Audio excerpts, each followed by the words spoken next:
ಆಕಾಶವಾಣಿ ವಾರ್ತೆಗಳು ಓದುತ್ತಿರುವವರು ಚೇತನ್ ಸಿಬಿ. ಮುಖ್ಯಾಂಶಗಳು: ಉಪರಾಷ್ಟ್ರಪತಿ ಸಿಪಿ ರಾಧಾಕೃಷ್ಣನ್ 2 ದಿನಗಳ ಕರ್ನಾಟಕ ಭೇಟಿ. ಬೆಂಗಳೂರಿನಲ್ಲಿಂದು ನಾಡಪ್ರಭು ಕೆಂಪೇಗೌಡರ ಜಯಂತ್ಯೋತ್ಸವದಲ್ಲಿ ಭಾಗಿ. ಇಂದಿನಿಂದ ಇದೇ 29ರವರೆಗೆ ಪ್ರಧಾನಿ ನರೇಂದ್ರ ಮೋದಿ ಸೀಶೆಲ್ಸ್ಗೆ ಅಧಿಕೃತ ಪ್ರವಾಸ. ವೆನೆಜುವೆಲಾ ಭೀಕರ ಭೂಕಂಪ, ಮೃತರ ಸಂಖ್ಯೆ 920ಕ್ಕೆ ಏರಿಕೆ, ಸುಮಾರು 3,300 ಮಂದಿ ಗಾಯಾಳು. ಇರಾನ್ ಪ್ರಮುಖ ನೆಲೆಗಳ ಮೇಲೆ ಅಮೆರಿಕ ವೈಮಾನಿಕ ದಾಳಿ, ಇರಾನ್ ಡ್ರೋನ್ ದಾಳಿಗೆ ಪ್ರತ್ಯುತ್ತರ. ಎಫ್ಐಎಚ್ ಪುರುಷರ ಪ್ರೊ ಲೀಗ್ ಹಾಕಿ, ಪಾಕಿಸ್ತಾನದ ವಿರುದ್ಧ ಭಾರತಕ್ಕೆ 7-1 ಅಂತರದ ಭರ್ಜರಿ ಗೆಲುವು. ವಾರ್ತೆಗಳ ವಿವರ. ಉಪರಾಷ್ಟ್ರಪತಿ ಸಿಪಿ ರಾಧಾಕೃಷ್ಣನ್ ಅವರು ಇಂದಿನಿಂದ 2 ದಿನಗಳ ಕಾಲ ಕರ್ನಾಟಕ ಪ್ರವಾಸ ಕೈಗೊಳ್ಳಲಿದ್ದಾರೆ. ತಮ್ಮ ಈ ಪ್ರವಾಸದ ಅಂಗವಾಗಿ ಉಪರಾಷ್ಟ್ರಪತಿಯವರು ಇಂದು ಬೆಂಗಳೂರಿನಲ್ಲಿ ಆಯೋಜನೆ ಮಾಡಲಾಗಿರುವ ನಾಡಪ್ರಭು ಕೆಂಪೇಗೌಡರ 517ನೇ ಜಯಂತ್ಯೋತ್ಸವದಲ್ಲಿ ಪಾಲ್ಗೊಳ್ಳಲಿದ್ದಾರೆ. ನಾಳೆ ಬೆಂಗಳೂರಿನಲ್ಲಿ ನಡೆಯಲಿರುವ ನಶಾಮುಕ್ತ ಭಾರತ ಕಾರ್ಯಕ್ರಮದಲ್ಲಿ ಅವರು ಭಾಗಿಯಾಗಲಿದ್ದಾರೆ. ಈ ಸಮಾವೇಶವನ್ನು ರಾಜೀವ್ ಗಾಂಧಿ ಆರೋಗ್ಯ ವಿಜ್ಞಾನಗಳ ವಿಶ್ವವಿದ್ಯಾಲಯದ ಸಂಸ್ಥಾಪನಾ ದಿನಾಚರಣೆ ಮತ್ತು ಅಂತಾರಾಷ್ಟ್ರೀಯ ಮಾದಕ ವಸ್ತು ವಿರೋಧಿ ಮತ್ತು ಅಕ್ರಮ ಸಾಗಣೆ ತಡೆ ದಿನಾಚರಣೆ ಕಾರ್ಯಕ್ರಮದ ಅಂಗವಾಗಿ ಹಮ್ಮಿಕೊಳ್ಳಲಾಗಿದೆ. ಪ್ರಧಾನಮಂತ್ರಿ ನರೇಂದ್ರ ಮೋದಿಯವರು ಇಂದಿನಿಂದ 29ರವರೆಗೆ ಸೀಶೆಲ್ಸ್ ದೇಶಕ್ಕೆ ಭೇಟಿಯನ್ನು ನೀಡಲಿದ್ದು, ಸೀಶೆಲ್ಸ್ ರಾಷ್ಟ್ರೀಯ ದಿನದ ಸುವರ್ಣ ಮಹೋತ್ಸವ ಕಾರ್ಯಕ್ರಮದಲ್ಲಿ ಮುಖ್ಯ ಅತಿಥಿಯಾಗಿ ಭಾಗಿಯಾಗಲಿದ್ದಾರೆ. ಭಾರತೀಯ ರಕ್ಷಣಾ ಪಡೆಗಳ ಒಂದು ತಂಡ ಮತ್ತು ಭಾರತೀಯ ನೌಕಾಪಡೆಯ 2 ಹಡಗುಗಳು ಈ ಆಚರಣೆಗಳಲ್ಲಿ ಭಾಗಿಯಾಗಲಿವೆ ಎಂದು ವಿದೇಶಾಂಗ ಸಚಿವಾಲಯ ತಿಳಿಸಿದೆ. ಭೇಟಿಯ ಸಂದರ್ಭದಲ್ಲಿ ಪ್ರಧಾನಿ ನರೇಂದ್ರ ಮೋದಿಯವರು ಸೀಶೆಲ್ಸ್ ಅಧ್ಯಕ್ಷರಾದಂಥ ಡಾ ಪ್ಯಾಟ್ರಿಕ್ ಹಾರ್ಮನಿ ಅವರೊಂದಿಗೆ ಮಾತುಕತೆಯನ್ನ ನಡೆಸಲಿದ್ದು, ದ್ವಿಪಕ್ಷೀಯ ಸಹಕಾರದ ವಿವಿಧ ಕ್ಷೇತ್ರಗಳನ್ನು ಪರಿಶೀಲಿಸುವ ಜೊತೆಗೆ ಪರಸ್ಪರ ಹಿತಾಸಕ್ತಿಯ ಪ್ರಾದೇಶಿಕ ಮತ್ತು ಅಂತಾರಾಷ್ಟ್ರೀಯ ವಿಷಯಗಳ ಕುರಿತು ಚರ್ಚೆಯನ್ನು ನಡೆಸಲಿದ್ದಾರೆ. ಪ್ರಧಾನಮಂತ್ರಿಯವರು ಸೀಶೆಲ್ಸ್ ರಾಷ್ಟ್ರೀಯ ಸಂಸತ್ತನ್ನು ಉದ್ದೇಶಿಸಿ ಭಾಷಣವನ್ನ ಮಾಡಲಿದ್ದು, ಭಾರತೀಯ ಮೂಲದ ಸಮುದಾಯದ ಸದಸ್ಯರೊಂದಿಗೆ ಸಂವಾದವನ್ನು ನಡೆಸಲಿದ್ದಾರೆ ಎಂದು ವಿದೇಶಾಂಗ ಸಚಿವಾಲಯ ತಿಳಿಸಿದೆ. ಕೇಂದ್ರ ಗೃಹ ಮತ್ತು ಸಹಕಾರ ಸಚಿವ ಅಮಿತ್ ಶಾ ಇಂದು ದೇಶದ ಮೊದಲ ಸಹಕಾರ ಆಧಾರಿತ ಟ್ಯಾಕ್ಸಿ ಸೇವೆ ಭಾರತ್ ಟ್ಯಾಕ್ಸಿಗೆ ಗುಜರಾತ್ನಲ್ಲಿ ಚಾಲನೆಯನ್ನು ನೀಡಲಿದ್ದಾರೆ. ಭಾರತ್ ಟ್ಯಾಕ್ಸಿ ಸಹಕಾರ ತತ್ವಗಳ ಅಡಿಯಲ್ಲಿ ಕಾರ್ಯನಿರ್ವಹಿಸುವ ಒಂದು ವಿನೂತನ ಡಿಜಿಟಲ್ ಸಾರಿಗೆ ವೇದಿಕೆಯಾಗಿದ್ದು, ಇದು ಸಾರಥಿಯೇ ಮಾಲೀಕ ಎಂಬ ಪರಿಕಲ್ಪನೆಗೆ ನೈಜ ರೂಪ ನೀಡಿದೆ. ಈ ಮಾದರಿಯಲ್ಲಿ ಟ್ಯಾಕ್ಸಿ ಚಾಲಕರು ಕೇವಲ ಸೇವೆ ಒದಗಿಸುವ ಸಿಬ್ಬಂದಿಯಾಗಿ ಉಳಿಯದೆ ಈ ಸಂಸ್ಥೆಯ ಪಾಲುದಾರರು ಮತ್ತು ಮಾಲೀಕರು ಕೂಡ ಆಗಿರುತ್ತಾರೆ. ಇದು ಚಾಲಕರಿಗೆ ಆರ್ಥಿಕ ಸಬಲೀಕರಣ, ಸಾಮಾಜಿಕ ಭದ್ರತೆ ಮತ್ತು ಮಾಲೀಕತ್ವದ ಹಕ್ಕುಗಳನ್ನು ಒದಗಿಸುವ ಮೂಲಕ ಅವರ ಜೀವನ ಮಟ್ಟವನ್ನು ಸುಧಾರಿಸಲು ನೆರವಾಗಲಿದೆ. ಭಾರತ ಮತ್ತು ಯುಕೆ ನಡುವಿನ ವ್ಯಾಪಾರ ಬಾಂಧವ್ಯ ಭಾರತ-ಯುಕೆ ಸಮಗ್ರ ಆರ್ಥಿಕ ಮತ್ತು ವ್ಯಾಪಾರ ಒಪ್ಪಂದ ಸಿಇಟಿಎ ಮೂಲಕ ಒಂದು ಐತಿಹಾಸಿಕ ಮೈಲಿಗಲ್ಲಿನತ್ತ ಸಾಗುತ್ತಿದೆ ಎಂದು ಕೇಂದ್ರ ವಾಣಿಜ್ಯ ಮತ್ತು ಕೈಗಾರಿಕಾ ಸಚಿವ ಪಿಯೂಷ್ ಗೋಯಲ್ ತಿಳಿಸಿದ್ದಾರೆ. ಲಂಡನ್ನಲ್ಲಿ ನಡೆದಂತಹ ಉದ್ಯಮ ನಾಯಕರ ಸಮಾವೇಶವನ್ನು ಉದ್ದೇಶಿಸಿ ಮಾತನಾಡಿದ ಅವರು, ಈ ಹೊಸ ಆರ್ಥಿಕ ಒಪ್ಪಂದ ಪ್ರಗತಿಯ ಹಲವು ಬಾಗಿಲುಗಳನ್ನು ತೆರೆಯಲಿದೆ. ಆದ್ದರಿಂದ ದ್ವಿಪಕ್ಷೀಯ ಬಾಂಧವ್ಯವನ್ನು ಮತ್ತಷ್ಟು ಬಲಗೊಳಿಸಲು, ನಾವೀನ್ಯತೆಯನ್ನು ಉತ್ತೇಜಿಸಲು ಹಾಗೂ ಉಭಯ ರಾಷ್ಟ್ರಗಳ ಪರಸ್ಪರ ಸಮೃದ್ಧಿಗಾಗಿ ಉಭಯ ಸಂಸ್ಥೆಗಳು ದೊಡ್ಡ ಪ್ರಮಾಣದಲ್ಲಿ ಹೂಡಿಕೆ ಮತ್ತು ಮಹತ್ವಾಕಾಂಕ್ಷೆಯೊಂದಿಗೆ ಕೈಜೋಡಿಸಬೇಕು ಎಂದು ಕರೆ ನೀಡಿದ್ದಾರೆ.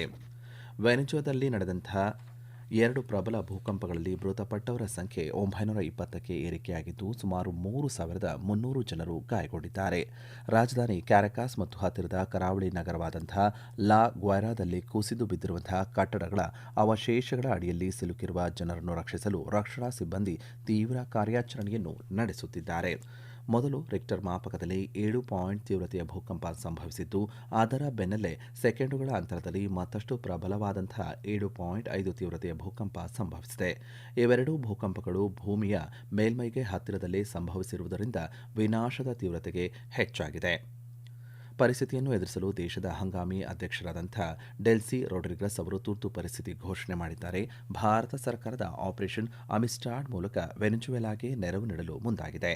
ಈ ಕಾರ್ಯಾಚರಣೆ ಅಡಿಯಲ್ಲಿ ಭಾರತೀಯ ವಾಯುಸೇನೆಯ 2 ಎಂಸಿಸಿ ಸಿ-17 ವಿಮಾನಗಳು ಅಗತ್ಯ ಪರಿಹಾರ ಸಾಮಗ್ರಿಗಳ ಜೊತೆಗೆ ನಿನ್ನೆ ವೆನೆಜುವೆಲಾಕ್ಕೆ ಪ್ರಯಾಣ ಬೆಳೆಸಿದವೆ.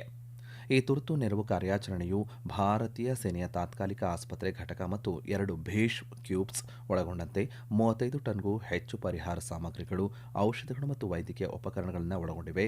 ಕಷ್ಟದ ಸಮಯದಲ್ಲಿ ಭಾರತವು ತೋರಿರುವ ಸಹಾಯ ಹಸ್ತಕ್ಕೆ ಹಂಗಾಮಿ ಅಧ್ಯಕ್ಷೆ ಡೆಲ್ಸಿ ರೊಡ್ರಿಗಸ್ ಕೃತಜ್ಞತೆ ಸಲ್ಲಿಸಿದ್ದಾರೆ. ಈ ವಾರ್ತೆಯನ್ನು ಆಕಾಶವಾಣಿಯಿಂದ ಕೇಳುತ್ತಿದ್ದೀರಿ. ನಮ್ಮ ಎಲ್ಲಾ ರಾಷ್ಟ್ರೀಯ ವಾರ್ತೆಗಳು ಹಾಗೂ ಪ್ರದೇಶ ಸಮಾಚಾರ ಈಗ ಆಕಾಶವಾಣಿ ನ್ಯೂಸ್ ಕನ್ನಡ ಯೂಟ್ಯೂಬ್ ಚಾನೆಲ್ನಲ್ಲಿ ಲಭ್ಯ. ನಮ್ಮ ಎಕ್ಸ್ ಖಾತೆ ಮತ್ತು ಇನ್ಸ್ಟಾಗ್ರಾಂ ಖಾತೆ ಆಕಾಶವಾಣಿ ನ್ಯೂಸ್ ಕನ್ನಡ. ಹೆಚ್ಚಿನ ಮಾಹಿತಿಗಾಗಿ ನಮ್ಮ ಫೇಸ್ಬುಕ್ ಖಾತೆ AIR ಕನ್ನಡ ನ್ಯೂಸ್ ಅನುಸರಿಸಿ. ಮಾಹಿತಿಯ ಹೂರಣ ವಾರದ ಕಾರ್ಯಕ್ರಮ ಪ್ರಚಲಿತ ವಿದ್ಯಮಾನ ಪ್ರತಿ ಬುಧವಾರ 9:15ಕ್ಕೆ. ಹಾರ್ಮುಜ್ ಜಲಸಂಧಿಯಲ್ಲಿ ಕಂಟೈನರ್ ಹಡಗಿನ ಮೇಲೆ ನಡೆದಂಥ ಡ್ರೋನ್ ದಾಳಿಗೆ ಪ್ರತಿಕ್ರಿಯೆಯಾಗಿ ಅಮೆರಿಕ ಇರಾನ್ನ ಕ್ಷಿಪಣಿ ಮತ್ತು ಡ್ರೋನ್ ಉಡಾವಣಾ ನೆಲೆಗಳು ಮತ್ತು ರೆಡಾರ್ ಕೇಂದ್ರಗಳ ಮೇಲೆ ವೈಮಾನಿಕ ದಾಳಿ ನಡೆಸಿದೆ. ಕದನ ವಿರಾಮ ಒಪ್ಪಂದ ಉಲ್ಲಂಘಿಸಿರುವಂತಹ ಇರಾನ್ ಇದರ ಪರಿಣಾಮ ಎದುರಿಸಲಿದೆ ಎಂದು ಅಮೆರಿಕ ಅಧ್ಯಕ್ಷ ಡೊನಾಲ್ಡ್ ಟ್ರಂಪ್ ಎಚ್ಚರಿಕೆ ನೀಡಿದ್ದಾರೆ. ಈ ಪ್ರತಿದಾಳಿಗೆ ತಕ್ಷಣದ ಮತ್ತು ನಿರ್ಣಾಯಕ ತಿರುಗೇಟು ನೀಡಲಾಗುವುದು ಎಂದು ಇರಾನ್ ಸೇನಾ ವಕ್ತಾರ ಇಬ್ರಾಹಿಂ ಅಲ್ ಫಿಕಾರ್ ಪ್ರತ್ಯುತ್ತರ ನೀಡಿದ್ದಾರೆ. ಇದಕ್ಕೂ ಮುನ್ನ ಒಮಾನ್ ಕರಾವಳಿಯಲ್ಲಿ ವಾಣಿಜ್ಯ ಹಡಗಿನ ಮೇಲೆ ನಡೆದ ದಾಳಿಯ ಹಿನ್ನೆಲೆಯಲ್ಲಿ ರಾಷ್ಟ್ರೀಯ ಕಡಲ ಸಂಸ್ಥೆ IMO ಈ ಮಾರ್ಗದಲ್ಲಿ ಸಿಲುಕಿರುವ ಹಡಗುಗಳ ಸ್ಥಳಾಂತರ ಕಾರ್ಯಾಚರಣೆಯನ್ನು ತಾತ್ಕಾಲಿಕವಾಗಿ ಸ್ಥಗಿತಗೊಳಿಸಿದೆ.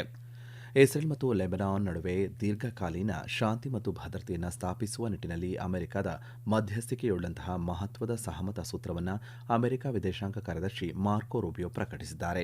ಈ ಪ್ರಸ್ತಾವಿತ ಒಪ್ಪಂದದ ಅಡಿಯಲ್ಲಿ ಕದನ ವಿರಾಮ ಜಾರಿಗೆ ಬರಲಿದ್ದು, ಇದಕ್ಕಾಗಿ ಹೆಜ್ಬುಲ್ಲಾ ಸಂಘಟನೆಯು ಇಸ್ರೇಲ್ ಮೇಲಿನ ಎಲ್ಲಾ ದಾಳಿಗಳನ್ನು ನಿಲ್ಲಿಸಿ ದಕ್ಷಿಣ ಲೆಬನಾನ್ನಿಂದ ಸಂಪೂರ್ಣವಾಗಿ ಹಿಂದೆ ಸರಿಯಬೇಕಾಗುತ್ತದೆ. ಈ ಒಪ್ಪಂದ ಆ ಪ್ರದೇಶದಲ್ಲಿ ಸ್ಥಿರತೆಯನ್ನು ಮರುಸ್ಥಾಪಿಸುವ ನಿಟ್ಟಿನಲ್ಲಿ ಮೊದಲ ಹೆಜ್ಜೆಯಾಗಿದೆ ಎಂದು ಮಾರ್ಕೊ ರೂಬಿಯೋ ಬಣ್ಣಿಸಿದ್ದಾರೆ. ಜಮ್ಮು ಮತ್ತು ಕಾಶ್ಮೀರದಲ್ಲಿ ಜುಲೈ 3ರಿಂದ ಪ್ರಾರಂಭವಾಗುವಂತಹ ವಾರ್ಷಿಕ ಅಮರನಾಥ ಯಾತ್ರೆಗೆ ಮುಂಚಿತವಾಗಿ ಜಮ್ಮು ಜಿಲ್ಲೆಯಾದ್ಯಂತ ವ್ಯಾಪಕವಾದ ಗಸ್ತು ಮತ್ತು ಶೋಧ ಕಾರ್ಯಾಚರಣೆಗಳನ್ನು ನಡೆಸುವ ಮೂಲಕ ಭದ್ರತಾ ಪಡೆಗಳು ಸಿದ್ಧತೆಯನ್ನು ತೀವ್ರಗೊಳಿಸಿವೆ. ಗಡಿ ಕಣ್ಗಾವಲು ಬಲಪಡಿಸಲು ಮತ್ತು ಸಮಾಜ ವಿರೋಧಿ ಚಟುವಟಿಕೆಗಳನ್ನು ತಡೆಯಲು ಪೊಲೀಸರು CISF ಮತ್ತು BSF ಪಡೆಗಳ ಜೊತೆಗೆ ಅರ್ನಿಯಾ ಗಡಿ ಪ್ರದೇಶದಲ್ಲಿ ಗಸ್ತು ಕಾರ್ಯ ನಡೆಸಿವೆ. ಮತ್ತೊಂದು ಕಾರ್ಯಾಚರಣೆಯಲ್ಲಿ ಮುಂಬರುವ ಯಾತ್ರೆಯ ಸಮಯದಲ್ಲಿ ಯಾತ್ರಾರ್ಥಿಗಳು ಮತ್ತು ಸಾರ್ವಜನಿಕರಿಗೆ ಸುರಕ್ಷಿತ ವಾತಾವರಣವನ್ನು ಖಚಿತಪಡಿಸಿಕೊಡಲು ಪೊಲೀಸರು ಮತ್ತು CRPF ಜಮ್ಮು ಶ್ರೀನಗರ ರಾಷ್ಟ್ರೀಯ ಹೆದ್ದಾರಿಯ ಕಟಲ್ ಬಟಾಲ್, ತಹರಾ ಮತ್ತು ಬಜಾಲ್ಟಾ ರೈಲು ನಿಲ್ದಾಣಗಳಲ್ಲಿ ಶೋಧ ಕಾರ್ಯಾಚರಣೆಗಳನ್ನು ನಡೆಸಿವೆ. ಈ ನಡುವೆ ಜಮ್ಮು ಮತ್ತು ಕಾಶ್ಮೀರದ ಪೊಲೀಸರು ಅಮರನಾಥ ಯಾತ್ರಾ ಮಾರ್ಗದ ಸುತ್ತಮುತ್ತ ಮೇಲ್ವಿಚಾರಣೆಗಾಗಿ ತಂತ್ರಜ್ಞಾನ ಆಧಾರಿತ ಕಣ್ಗಾವಲು ಉಪಕ್ರಮ ಪ್ರಾಜೆಕ್ಟ್ ಹಾಕ್ ಐ ಅನ್ನು ಪ್ರಾರಂಭಿಸಿವೆ. ಮುಂಬರುವ ಅಮರನಾಥ ಯಾತ್ರೆಗಾಗಿ ವಿಸ್ತೃತ ಭದ್ರತಾ ಗ್ರಿಡ್ನ ಭಾಗವಾಗಿ ಅನಂತನಾಗ್ ಪೊಲೀಸರು ಈ ಉಪಕ್ರಮವನ್ನು ಅನಾವರಣಗೊಳಿಸಿದ್ದಾರೆ. ಆಕಾಶವಾಣಿಯ ಜನಪ್ರಿಯ ಮಾಸಿಕ ಕಾರ್ಯಕ್ರಮ ಮನ್ ಕಿ ಬಾತ್ನಲ್ಲಿ ನಾಳೆ ಪ್ರಧಾನಿ ನರೇಂದ್ರ ಮೋದಿಯವರು 11 ಗಂಟೆಗೆ ದೇಶ ವಿದೇಶದಲ್ಲಿರುವಂತಹ ಭಾರತೀಯ ಸಮುದಾಯವನ್ನು ಉದ್ದೇಶಿಸಿ ಮಾತನಾಡಲಿದ್ದಾರೆ. ಇದು ಮನ್ ಕಿ ಬಾತ್ ಕಾರ್ಯಕ್ರಮದ 135ನೇ ಆವೃತ್ತಿಯಾಗಿದೆ.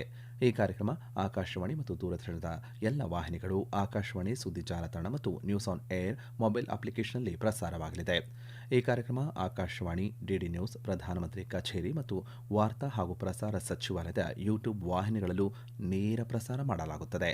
ಹಿಂದಿ ಪ್ರಸಾರದ ನಂತರ ಪ್ರಾದೇಶಿಕ ಭಾಷೆಗಳಲ್ಲಿ ನೀವು ಕಾರ್ಯಕ್ರಮವನ್ನು ಕೇಳಬಹುದಾಗಿದೆ. ಲಂಡನ್ನಲ್ಲಿ ನಡೆದ FIH ಪುರುಷರ ಪ್ರೊ ಲೀಗ್ ಹಾಕಿ ಪಂದ್ಯದಲ್ಲಿ ಭಾರತ ತಂಡ ಪಾಕಿಸ್ತಾನವನ್ನು 7-1 ಗೋಲುಗಳ ಭಾರೀ ಅಂತರದಿಂದ ಮಣಿಸಿದೆ. ಪಂದ್ಯದ ಆರಂಭದಲ್ಲೇ ಪಾಕಿಸ್ತಾನದ ಅಬೂಬಕರ್ ಗೋಲು ಗಳಿಸಿ ಮುನ್ನಡೆ ತಂದುಕೊಟ್ಟರಾದರೂ ನಂತರ ಭಾರತ ಪ್ರಬಲ ಸ್ಪರ್ಧೆ ನೀಡಿ 7 ಆಟಗಾರರು ತಲಾ 1 ಗೋಲನ್ನು ಗಳಿಸಿ ಭಾರೀ ಮುನ್ನಡೆಯಲ್ಲಿ ಪಂದ್ಯವನ್ನು ಗೆದ್ದುಕೊಂಡರು. ಭಾರತ ತಂಡ ನಾಳೆ ನಡೆಯಲಿರುವ ತನ್ನ ಮುಂದಿನ ಪಂದ್ಯದಲ್ಲಿ ಇಂಗ್ಲೆಂಡ್ ತಂಡವನ್ನು ಎದುರಿಸಲಿದೆ. ಅಮೆರಿಕದ ಮ್ಯಾಸಾಚೂಸೆಟ್ಸ್ನ ಬಾಸ್ಟನ್ ಕ್ರೀಡಾಂಗಣದಲ್ಲಿ ಕಳೆದ ರಾತ್ರಿ ನಡೆದಂತಹ ಫಿಫಾ ವಿಶ್ವಕಪ್ ಫುಟ್ಬಾಲ್ ಪಂದ್ಯಾವಳಿಯ ಐ ಗುಂಪಿನ ಪಂದ್ಯದಲ್ಲಿ ಫ್ರಾನ್ಸ್ ತಂಡ ನಾರ್ವೆ ವಿರುದ್ಧ 4-1 ಗೋಲುಗಳ ಗೆಲುವನ್ನು ದಾಖಲಿಸಿದೆ. ಫ್ರಾನ್ಸ್ ಪರ ಉಸ್ಮಾನೆ ಡೆಂಬೆಲೆ ಪಂದ್ಯದ ಮೊದಲಾರ್ಧದಲ್ಲೇ ತ್ರಿವಳಿ ಗೋಲುಗಳನ್ನು ಗಳಿಸಿ ತಂಡ ಐ ಗುಂಪಿನಲ್ಲಿ ಅಗ್ರಸ್ಥಾನ ಪಡೆಯಲು ನೆರವಾದರು.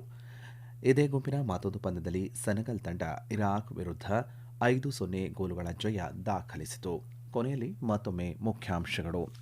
ಉಪರಾಷ್ಟ್ರಪತಿ ಸಿಪಿ ರಾಧಾಕೃಷ್ಣನ್ 2 ದಿನಗಳ ಕರ್ನಾಟಕ ಭೇಟಿ. ಬೆಂಗಳೂರಿನಲ್ಲಿಂದು ನಾಡಪ್ರಭು ಕೆಂಪೇಗೌಡರ ಜಯಂತ್ಯೋತ್ಸವದಲ್ಲಿ ಭಾಗಿ.